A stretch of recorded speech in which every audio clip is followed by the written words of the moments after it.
I mean, what was your personal loss around all this too? Like quantified in dollars? Or... Oh man, so Kwon finally breaks his silence. Kwon was the founder of Terra. We covered that on this channel here. Many believe this person, who was the founder of $100 billion ecosystem, which led to many people, investors I know, losing their life savings, has finally broken the silence. And interesting that he does so in an interview which has just aired with Coin Age Media. Interesting that he gives this interview to a certain somebody who many claim on Twitter was shilling Terra and always on the side of Kwon, even as the cryptocurrency clearly depegged and many started to lose their funds. We're going to react to that live right here. Don't forget to smash on the like button. Don't forget to subscribe. Very odd that this first interview was not given to Bloomberg. It was not given to the likes of CNBC or these giant neutral platforms, let's call them, who would have loved to have featured this interview on mainstream media. Interesting that it's given to this platform, but let's listen to see if there's any insights. I'm listening to this for the first time with you guys. You're getting my live, unfiltered responses. Let's get straight into it. Here we go, guys. I'm pretty excited. Let's go. What do you point to as kind of the easiest defense of it's not fraud? I don't think it's like a morality issue, but it's like coming in from like a loss of this magnitude, and especially touching upon an industry that requires a lot of technical background knowledge to be able to understand. It's just like very hard to process all of that and then come to wait. I thought he would have started with an apology. Or did I? Like, we never saw one on Twitter. We never saw any tweets or apologies. And he kicks this interview straight off into going some left field. Not even an apology. Like, you know, sometimes you just apologize even if you're not saying you're a fraudster, but you're just sorry for people's losses. You genuinely care. Like, where's that bit? I just didn't think this would happen. You know, thinking about this and then trying to build this ecosystem and community was basically what I spent the last 5 years on every waking moment. Yeah, I just haven't found the words to describe, you know, what that feels like. I'm sure that a lot of people in the community that lost their money, life savings, and different projects that we're building on top of Terra probably went through similar and it's quite possibly worse experiences. It's brutal. Obviously, like in hindsight, a lot of the beliefs and you know, sort of the conjectures that I had made were wrong. What do you say is the thing to know you can trust me? I think if you were in this for personal benefit, that is probably the dumbest way to try to get that personal benefit as possible. Why put in 5 years, stake your entire reputation, name your daughter Luna, and then just have, for a brief moment in time, be the most hated person on the internet. Whoa, for billions of dollars. I mean, like, 5 years, that's nothing, right? People could work many lifetimes and not make billions of dollars. So, and naming your daughter Luna, I mean, it's hardly an irreversible act, right? Being the most hated man for a couple of days and then you swim into the ocean. Like, that's a failed argument, right? To say that why would that be the reason? There are many people who do many bad things, and you can sit there and say, oh, that doesn't make any logical sense why they would do that. In terms of, you know, healing wounds, the best that I can do is to just be upfront with, you know, everything that happened. Well, I'm gonna have to pause this every 2 seconds. You just said, I want to be upfront with everything that just happened. You were exactly the opposite.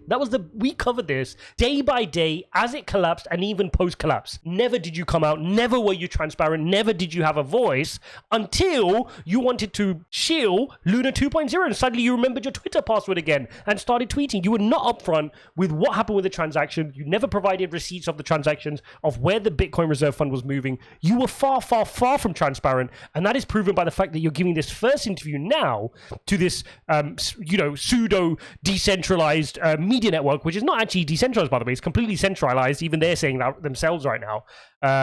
But we'll let him carry on. You know, just admit that I was wrong. It was pretty elaborate in the way that it worked. Okay, he admitted that he was wrong. He said, you hear that, guys? I admit that I was wrong. Not an apology. I admit that I was wrong. You know, just admit that I was wrong. You know, just admit that I was wrong. You know, just admit that I was wrong. Yield-bearing stable coins were a thing. Anchor comes around though, and it's not 8%, it's 20%. And it sounded like when that was set up, there were maybe some employees that were a little... And this was the key bit, guys. When I noticed that Anchor Protocol was 19-20%, I remember making videos saying, I'm not investing in Anchor Protocol. A lot of people would ask me, why are you not putting your money in Anchor Protocol? Why are you not? And I just wouldn't. Right? If it's too good to be true, most times it is. I couldn't think or rationalize where that 19-20% was coming from.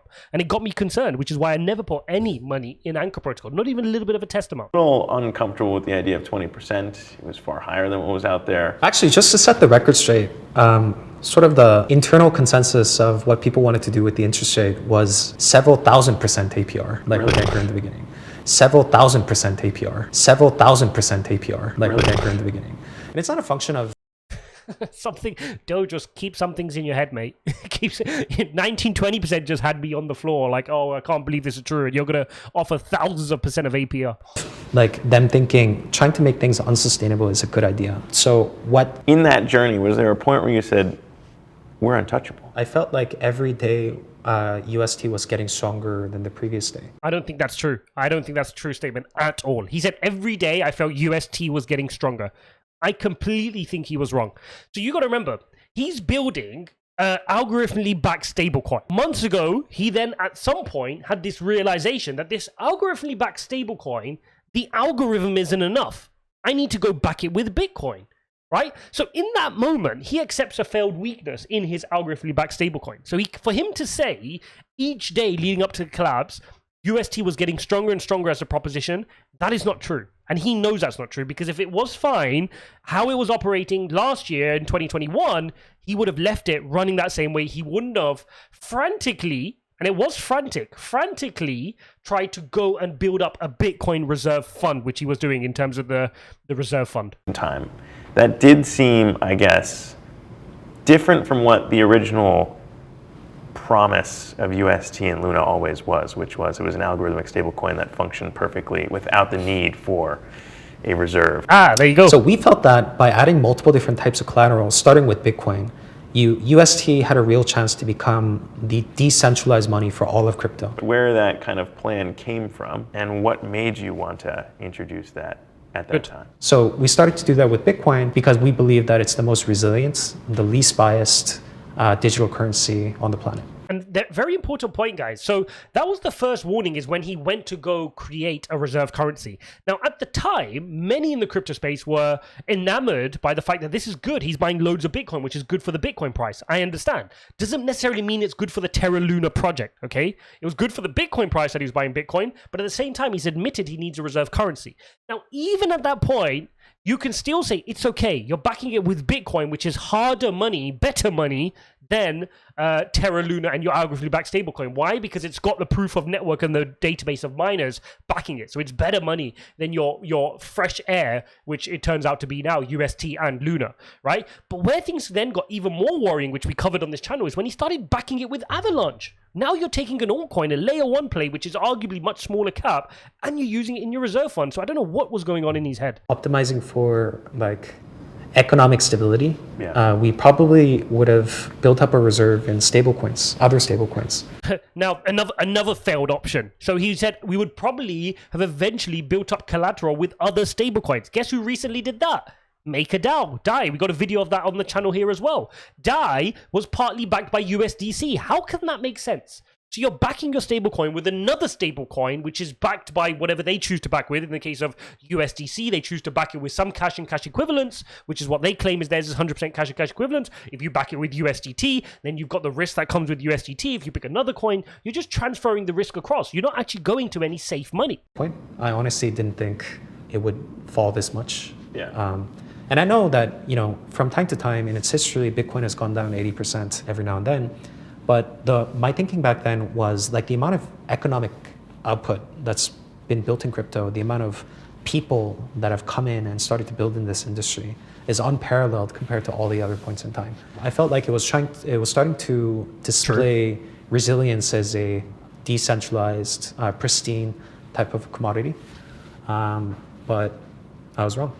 Let's actually walk through the timeline for what actually happened here, though. And UST dips slightly below peg. Twitter personality Do Kwon seems very calm and collected.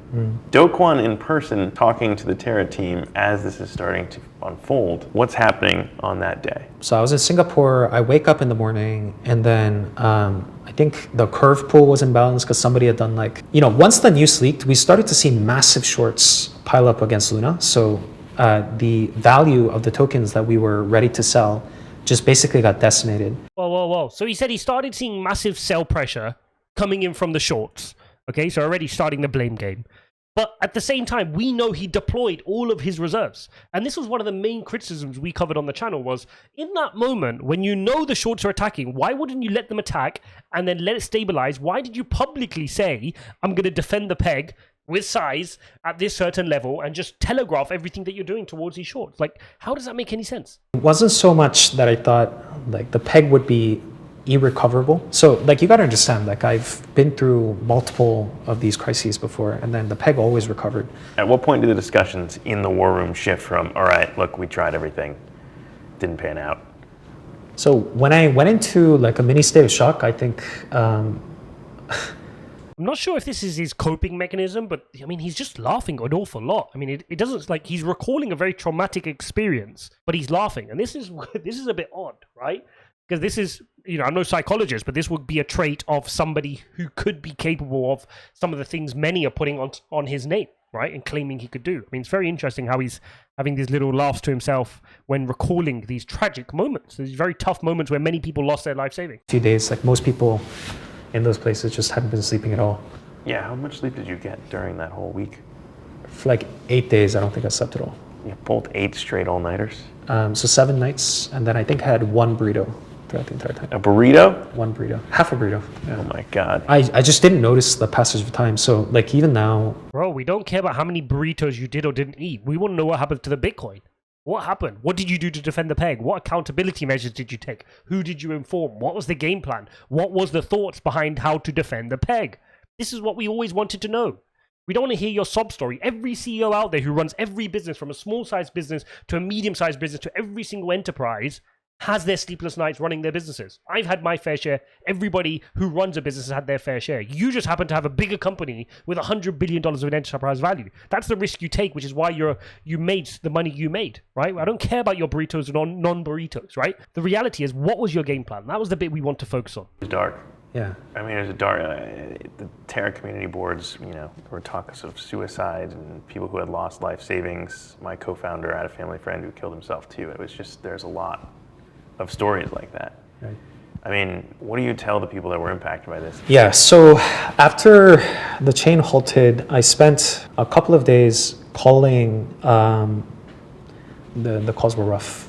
Is there like a part of you that maybe would want to walk back? He's still smiling. I think I developed like sort of an entertaining alter ego to, you know, match the community that I was engaging with. In retrospect, if you were to ask me whether like the manner in which some of these comments were conveyed were cringe, yes. How has the experience that unfolded with Terraform changed Do Kwon? It hasn't. And I think like the biggest learning is like I have a lot of clarity on the things that I enjoy doing. So I like this moment where you sort of have an idea of what you think the future should look like, and then that sort of converges to the present because of the work that you've done. I mean, what was your personal loss around all this too? Like quantified in dollars, or Because I think you were a billionaire on paper, at least, when this was when it was doing well. sure, yeah. And if you're attached to this project and it goes to zero.